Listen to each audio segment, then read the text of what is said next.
السلام علیکم، آپ دیکھ رہے ہیں مبشر لقمان یوٹیوب چینل۔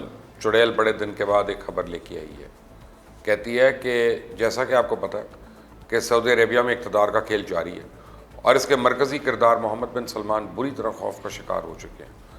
عالمی سطح پہ ٹرمپ کی بڑھتی ہوئی غیر مقبولیت اور امریکن الیکشن میں متوقع نتائج نے انہیں مزید پریشان کر دیا، جبکہ قید شہزادوں نے بھی عالمی سطح پہ انٹرنیشنل لابنگ فرمز کو اپنی رہائی کے لیے معاہدوں کے لیے ایکٹیو کر دیا۔ محمد بن سلمان اور امریکہ کے تعلقات میں تناؤ محسوس کیا جا رہا ہے۔ رمضان میں امریکہ نے اپنی 2 پیٹریٹ میزائل بیٹریز جو ہیں وہ سعودی عربیہ سے ہٹا لی تھیں، حالانکہ جب پہلے ہی ایران سے پراکسی وار کے نتیجے میں سعودی آئل فیلڈز پر ڈرون حملے بھی ہوئے ہیں۔ اس کی ایک وجہ تو یہ بتائی جا رہی ہے کہ U S secretary of state mic Pompeo نے ریاض میں 3 دن گزارے، جس میں ان کا مقصد یمن میں جنگ کا خاتمہ اور سعودی نژد امریکیوں کی رہائی تھا۔ اس میں انہیں خاطر خواہ کامیابی نہیں ملی، کیونکہ محمد بن سلمان کو واشنگٹن کی پالیسیز میں تبدیلی نظر آ رہی ہے اور وہ سعودی عربیہ میں بھی یہ پیغام دینا چاہتے ہیں کہ جو کچھ بھی ہو جائے سعودی عرب میں پالیسی صرف اسی کی چلیں گی۔ دوسری طرف وبا اور تیل کی جنگ نے سعودی عربیہ کی کمر توڑ کے رکھ دی ہے، اور کہا جا رہا ہے کہ اتنا نقصان سعودی عربیہ کو وبا نے نہیں پہنچایا جتنا محمد بن سلمان نے روس سے تیل کی قیمتوں پر جنگ شروع کر کے پہنچا دیا۔ ایم بی ایس کو معلوم ہے کہ شاید ان کے ارد گرد کوئی ایسا شخص ہے جس پر مکمل بھروسہ کر سکتے ہیں۔ وہ بنیادی طور پر خوف میں مبتلا رہتے ہیں۔ ایسے ماحول میں وفاداری اور اخلاص پر مبنی تعلقات کی توقعات مشکل معلوم ہوتی ہیں۔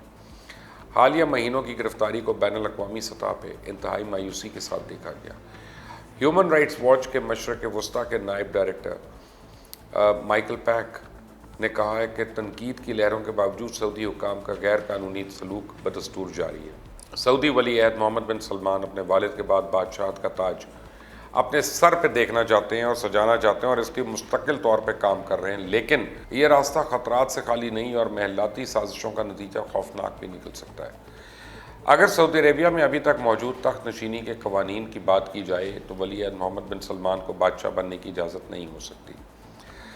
اس حوالے سے 2 قانون اہم ہیں، ایک اصول یعنی سینئر کا ہونا ہے اور دوسرا اصول السعود خاندان کی کونسل کا اتفاق ہے۔ 34 سالہ ولی عہد ہر حال میں اپنے 84 سالہ والد سلمان بن عبدالعزیز السعود کی جگہ بادشاہ بننا چاہتے ہیں، اس لیے سعودی تخت نشینی کے دونوں قوانین کی خلاف ورزی کر رہے ہیں اور ساتھ ہی ساتھ پورے سعودی عرب کا استحکام داؤ پہ لگا رہے ہیں۔ اگر محمد بن سلمان اپنی منزل و مقصد حاصل کرنا چاہتے ہیں، جیسا کہ نظر بھی آ رہا ہے، تو انہیں ہر اس شخص کو راستے سے ہٹانا ہوگا جو سینیورٹی کے اصول کے مطابق تخت اور تاج کا ان سے زیادہ مستحق ہے۔ انہیں السعود خاندان کے ہر اس شخص کے خلاف کارروائی کرنا ہوگی جو ان کے سامنے کھڑا ہو سکتا ہے۔ خاندانی کونسل سن 2007 میں اس وقت کے شاہ عبداللہ نے قائم کی تھی تاکہ کسی بادشاہ کے انتقال کے بعد اقتدار کی منتقلی پرامن طریقے سے ہو سکے۔ 23 جنوری 2015 میں گزشتہ سعودی فرما روا عبداللہ بن عبدالعزیز کی وفات تک آل سعود کا دربار کافی حد تک پائیدار اور پرسکون انداز میں کام کرتا رہا۔ البتہ ان سے پہلے مارچ 1975 میں شاہ فیصل کے قتل جیسے ناگوار واقعات پیش آتے رہے تھے، لیکن عبداللہ کی وفات کے بعد سعودی عربیہ کے دربار کی صورتحال انتہائی متزلزل اور پیچیدہ ہو گئی۔ گزشتہ 5 برس کے دوران آل سعود کے ایوانوں میں گویا طوفان سا برپا رہا، اور اس مدت میں سعودی عرب کے 2 ولی عہد، 2 وزیر خارجہ اور 20 دیگر وزیر اور اعلیٰ سطح کے حکومتی عہدیدار معزول کر دیے گئے اور ان کی جگہ نئے چہروں کو متعارف کروا دیا گیا۔ نومبر 2017 میں 200 سے زائد سعودی شہزادے، وزیر اور تاجر گرفتار کر لیے گئے اور پھر چند مہینے پہلے اہم شہزادوں کی گرفتاری دوبارہ عمل میں لائی گئی۔ کسی کو اس میں شک نہیں کہ یہ طوفان برپا کرنے والی شخصیت موجودہ سعودی ولی عہد شہزادہ محمد سلمان بن عبدالعزیز ہیں، اور انہوں نے اس طوفان کے ذریعے شاہی دربار میں گہرا اثر رسوخ رکھنے والے افراد کو کمزور کر لیا اور اپنے پسندیدہ افراد کو اہم اور حساس حکومتی عہدوں پہ براجمان کیا۔ شہزادہ محمد بن سلمان اپنے ان اقدامات کے ذریعے فرما روائی کے انتہائی قریب پہنچ چکے ہیں، اور اب یوں دکھائی دے رہا ہے جیسے یہ طوفان تھمنے کی بجائے مزید سنگین ہوتا جا رہا ہے۔ اگرچہ سعودی عربیہ کے حکمران ٹولے کی پوری کوشش ہے کہ دربار کے اندر کی خبریں کسی کو سامنے نہ مل سکیں، منظر عام پہ نہ آئے، لیکن چڑیل تو چڑیل ہے اور اس کا اس مقصد میں کامیاب ہونا بڑا ضروری ہے، اور وہ لے آتی ہے خبر کوئی نہ کوئی۔ سعودی ولی عہد محمد بن سلمان اپنے حریفوں اور ناقدین کے خلاف پرتشدد کارروائیاں کرنے سے بھی گریز نہیں کرتے۔ کچھ شاہی خاندان کے افراد بھی ایسی جارحانہ کارروائیوں سے محفوظ نہیں۔ رواں برس شروع کے مہینوں میں انہوں نے قریباً 15,000 افراد پر مشتمل اپنی وسیع تر فیملی کے متعدد ارکان کو گرفتار کروایا اور ان میں ایک گرفتاری کا معاملہ بین الاقوامی تحریک کی شکل اختیار کر گیا۔ شہزادہ سلمان بن عبدالعزیز کی رہائی کے لیے ایک مہم چلائی گئی جنہیں جنوری 2018 میں اپنے والد کے ساتھ گرفتار کیا گیا تھا۔ ان کی گرفتاری کی وجوہات کا تو ابھی تک پتہ نہیں چل سکا۔ 37 سالہ نوجوان بنیادی طور پہ فلاحی کاموں میں آگے ہوتا تھا اور انہیں اپنی دولت کا ایک حصہ پسماندہ ممالک میں فلاحی مقاصد کے لیے عطیہ کیا ہوا تھا، اور یہ سابق فرمانروا شاہ عبداللہ کے داماد بھی ہیں۔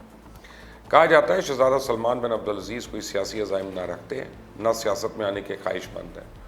تاہم امریکی صدارتی انتخابات کی دوڑ میں انہوں نے کانگریس کے ڈیموکریٹک رکن ایڈم شیف سے ملاقات کی، جو امریکن صدر ٹرمپ کے ناقد ہیں۔ ادھر ٹرمپ اور سعودی ولی عہد محمد بن سلمان کے قریبی تعلقات تھے۔ اب 2 بین الاقوامی مہموں کے ذریعے شہزادہ سلمان بن عبدالعزیز کو آزاد کروانے کی کوشش کی جا رہی ہے، اور ایک مہم SPG نامی تجارتی لابی اور کمپنی نے شروع کر رکھی ہے جو واشنگٹن میں واقع ہے۔ یہ مہم گرفتار شہزادے کے پیرس میں رہائش پذیر ایک دوست کے ایما پہ چلائی گئی۔ اس نے SPG کے ساتھ یہ مہم چلانے کا ایک وعدہ کیا، معاہدہ بھی کیا، اور اس کے لیے 20 لاکھ امریکن ڈالر بطور فیس ادا کی۔ اس مہم کو امریکہ، برطانیہ اور یورپی یونین کے حکومتوں کے ساتھ بھی جوڑا گیا۔ SPG کی ساتھ ساتھ یورپی پارلیمنٹ میں بھی شہزادے کو آزاد کروانے کی کوشش کر رہی ہے۔ یورپی پارلیمنٹ کا ایک وفد شاہی خاندان کے متعدد افراد کی رہائی کے لیے بات چیت کے غرض سے ریاض گیا، اور یورپی پارلیمنٹ کے وفد کے وائس چیئرمین مارک ترابیلا نے کہا کہ انہیں یقین ہے کہ اس اقدام کا مثبت نتیجہ نکلے گا۔ سعودی سلطنت اس وقت ایک شدید معاشی اور سیاسی بحران سے گزر رہی ہے۔ معاشی طور پہ تیل کی قیمت میں کمی اور کرونا وائرس کے خلاف لڑائی نے اسے متاثر کیا ہوا ہے۔ یمن میں مداخلت، صحافی جمال خشوگی کے قتل پر بھی حکومت کو بین الاقوامی تنقید کا سامنا کرنا پڑا، اور ان دونوں مہموں کے اقدامات اور ان کے نتائج پہ تبصرہ کرنے پر کہا جا رہا ہے کہ آخرکار ریاض حکومت نے عدالتی اصلاحات منظور کی اور دوسرے اقدامات کے علاوہ کوڑے مارنے کی سزا ختم کرنے کا اعلان اور جرائم کے مرتکب 18 سال سے کم عمر افراد کی پھانسی پر پابندی عائد کرنے کا فیصلہ غیر معمولی اہمیت کا حامل ہے۔ اگر جب ولی عہد محمد بن سلمان اپنے والد شاہ سلمان کے جانشین بنتے ہیں تو ریاست کی سربراہی کرنے والے نئی نسل کے پہلے بادشاہ ہوں گے، یعنی ریاست کے بانی عبدالعزیز ابن سعود کے بیٹوں کی پیروی کرنے والے اور ان کے پوتوں کی نسل سے تعلق رکھنے والے۔ محمد بن سلمان سعودی عربیہ کا شاہ بننے کے لیے تنازعات سے بھی گریز نہیں کرتے۔ ابھی تک محمد بن سلمان سب کچھ بلا خوف و خطر کرتے آئے ہیں، کیونکہ وائٹ ہاؤس میں ان کے خاص دوست ڈونلڈ ٹرمپ ہیں، جو کہ ان کے ہر کام کو تسلیم کرتے آئے ہیں۔ ڈیمنشیا میں مبتلا ان کے والد اور بادشاہ کی صحت مزید خراب ہوتی جا رہی ہے، اور دوسری جانب ابھی یہ بھی واضح نہیں ہے کہ آیا نومبر میں ٹرمپ دوبارہ انتخاب جیت پائیں گے یا نہیں۔ دریں اثنا محمد بن سلمان کے سب سے بڑے حریف شہزادہ احمد نے بیعت کرنے سے انکار کر دیا۔ پرنس احمد شاہ سلمان کے چھوٹے بھائی اور خاندانی کونسل کے اہم رکن بھی اس میں شامل ہیں۔ پرنس احمد کے مطابق ال سعود خاندان کے قوانین کے مطابق تخت اور آئندہ بادشاہت کے جائز وارث وہ ہیں۔ اب ال سعود خاندان میں ولی عہد محمد بن سلمان کے سب سے بڑے نقاد بھی پرنس احمد ہیں۔ وہ خاندانی کونسل کے ان 3 افراد میں شامل تھے جنہوں نے محمد بن سلمان کے ولی عہد بننے کے خلاف ووٹ دیا۔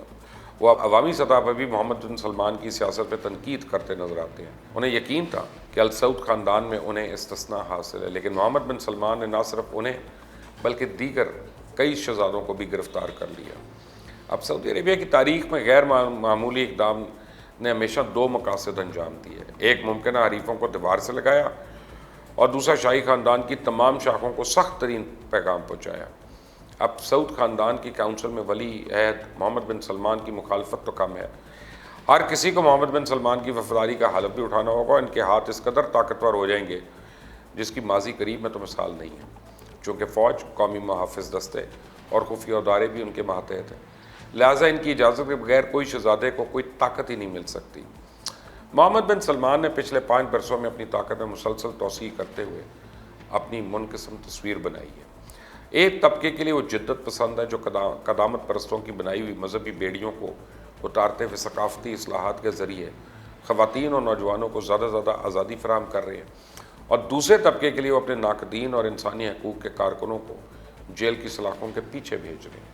دوسری طرف ماضی میں احمد بن عبدالعزیز اور شہزادہ محمد بن نائف کا وزیر داخلہ کے عہدے پہ فائز رہنے کی وجہ سے سعودی عربیہ کے سیکورٹی فورسز میں بھی ان کے حامیوں کی بڑی تعداد موجود ہے۔